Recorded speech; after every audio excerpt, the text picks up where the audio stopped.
సీతమ్మదారిలోని divisional sub ట్రెజరీలో పింఛన్దారుల సొమ్ము స్వాహ చేసిన ఉద్యోగులపై ప్రభుత్వం కొరడా చూపించింది. అందుకు బాధ్యులైన 11 మంది సీనియర్ అకౌంటెంట్లకు ఛార్జ్ మెమోలు జారీ చేయాలని ఖజానాల శాఖ విశాఖ జిల్లా డిప్యూటీ డైరెక్టర్ను ఆదేశించింది.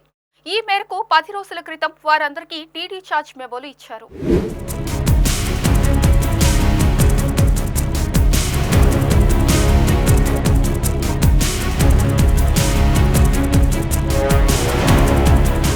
నగరంలో వేలాది మంది రిటైర్డ్ ఉద్యోగులకు ప్రతి నెల సీతమ్మధార ఎంఆర్ఓ ఆఫీస్ దగ్గర డివిజనల్ సబ్ ట్రెజరీ నుంచి పెన్షన్లు బట్వాడా చేస్తూ ఉంటారు.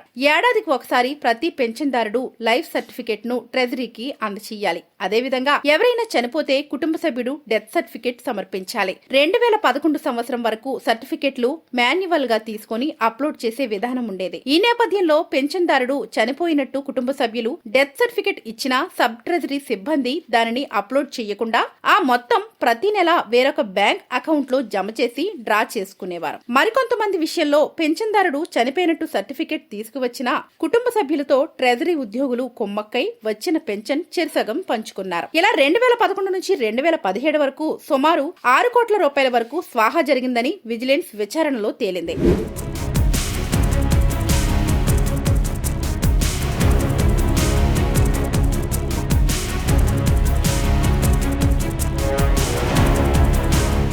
ట్రెజరీ నిధులు పక్కదారి పట్టినట్టు 2018లో వెలుగులోకి రావడంతో అప్పట్లో కొందరు ఉద్యోగులను సస్పెండ్ చేయగా 3 పోలీసులు అరెస్టు చేసి సుమారు లక్షలు రికవరీ చేశారు. ఈ కుంభకోణం నిందితుడు వెంకట నరసింహరావు అనే ఉద్యోగిపై విజిలెన్స్ ఎన్ఫోర్స్మెంట్ విచారణ చేపట్టింది. సుదీర్ఘంగా విచారించి 2021లో ప్రభుత్వానికి నివేదిక ఇచ్చింది. అప్పటి నుంచి పలుమార్లు విజిలెన్స్ అధికారులు వార్షిక నివేదికల్లో ట్రెజరీ కుంభకోణం విషయాన్ని ప్రస్తావిస్తూ వచ్చారు. చివరకు ఈ ఏడాది కూటమి ప్రభుత్వం స్పందించి చర్యలు తీసుకోవాలని ఆర్థిక శాఖను ఆదేశించింది. దీంతో 2011 నుంచి 2017 వరకు జరిగిన పెన్షన్ సొమ్ముల స్వాహాకు సంబంధించి అప్పట్లో సీతమ్మధార డివిజనల్ సబ్ ట్రెజరీలో పనిచేసి ప్రస్తుతం సీనియర్ అకౌంటెంట్లుగా ఉన్న 11 మందిపై చర్యలు తీసుకోవాలని విశాఖలోని ఖజానా కార్యాలయం డీడీని రాష్ట్ర ఖజానా శాఖ డైరెక్టర్ ఆదేశించారు.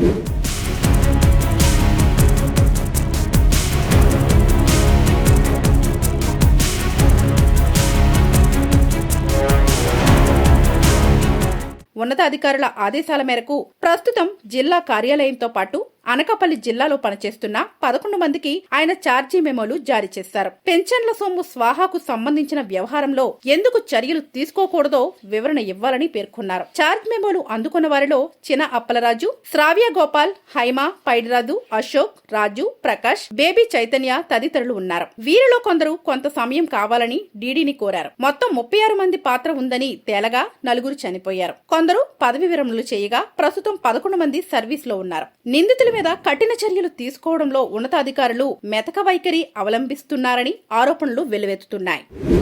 సీతమ్మధార సబ్ ట్రెజరీలో బయటపడిన కుంభకోణం మీద చర్యలకైతే కూటమి ప్రభుత్వం ఉపక్రమించింది. ఈ కుంభకోణం జరిగిన తర్వాత రాష్ట్రంలో ప్రభుత్వాలు మారుతున్న నిందితుల మీద చర్యలు తీసుకోవడంలో ఎందుకనో జాప్యం కలుగుతుంది. ఈ కుంభకోణానికి సూత్రధారులుగా గుర్తించిన వారిలో కొంతమంది చనిపోయారు, కొంతమంది పదవీ విరమణ చేశారు. మిగిలిన 11 మందికి నోటీసులు ఇవ్వాలన్న రాష్ట్ర ఖజానా శాఖ డైరెక్టర్ ఆదేశాల మేరకు విశాఖపట్నం జిల్లా ట్రెజరీ శాఖ డిప్యూటీ డైరెక్టర్ మోహన్ రావు సదరు సిబ్బందికి నోటీసులు ఇచ్చారు. వీరిలో చాలామంది ప్రస్తుతం అనకాపల్లి జిల్లా ట్రెజరీలో పనిచేస్తున్నారు. అయితే ఈ నోటీసులు అందుకున్న సిబ్బంది తమకు ఇంకా కొంత సమయం కావాలని కోరడం అధికార వర్గాల్లో తీవ్ర చర్చనీయాంశం అయింది. నోటీసులు ఇచ్చిన తర్వాత కూడా ఈ కుంభకోణం నిందితుల మీద ఎందుకు చర్యలు తీసుకోవడం లేదని ప్రశ్నార్థకాలు వ్యక్తమవుతున్నాయి. వీడియో జర్నలిస్ట్ ప్రేమ్తో శ్రీనివాస్, VB7 TV, విశాఖపట్నం.